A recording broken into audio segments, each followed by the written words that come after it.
Évangile selon Marc, chapitre 3.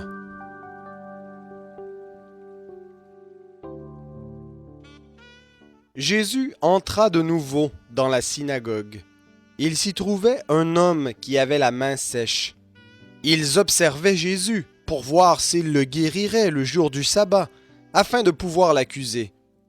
Et Jésus dit à l'homme qui avait la main sèche, « Lève-toi là, au milieu. » Puis il leur dit, « Est-il permis le jour du sabbat de faire du bien ou de faire du mal, de sauver une personne ou de la tuer ?» Mais ils gardaient le silence.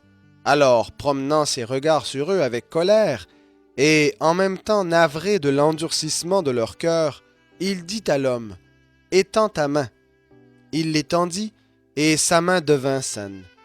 Les pharisiens sortirent et se consultèrent aussitôt avec les Hérodiens sur les moyens de le faire périr. Jésus se retira vers la mer avec ses disciples. Une grande multitude le suivit, venue de Galilée, de Judée, de Jérusalem, d'Idumée, de Transjordanie et des environs de Tyr et de Sidon. Une grande multitude, apprenant tout ce qu'il faisait, vint à lui.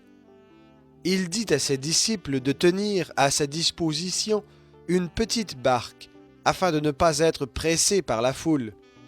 En effet, comme il guérissait beaucoup de gens, tous ceux qui avaient des maladies se jetaient sur lui pour le toucher.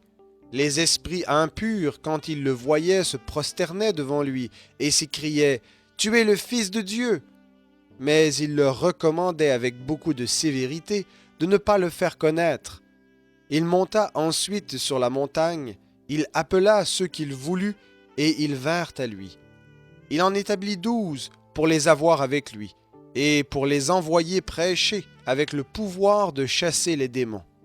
Il établit les 12, Simon, qu'il surnomma Pierre, Jacques, fils de Zébédée, et Jean, frère de Jacques, auquel il donna le surnom de Boanerges, qui signifie fils du tonnerre, André, Philippe, Barthélemy, Matthieu, Thomas, Jacques, fils d'Alphée, Thaddée, Simon le Cananite et Judas Iscariote, celui qui livra Jésus. Puis ils revinrent à la maison et la foule s'assembla de nouveau, en sorte qu'ils ne pouvaient pas même prendre leur repas. À cette nouvelle, les gens de sa parenté vinrent pour se saisir de lui, car ils disaient « Il a perdu le sens ». Et les scribes, qui étaient descendus de Jérusalem, dirent « Béelzébul est en lui, c'est par le prince des démons qu'il chasse les démons. » Jésus les appela et leur dit sous forme de parabole « Comment Satan peut-il chasser Satan? Si un royaume est divisé contre lui-même, ce royaume ne peut subsister.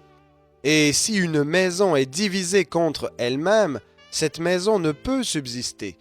Si donc Satan se soulève contre lui-même, il est divisé et ne peut subsister. C'en est fini de lui.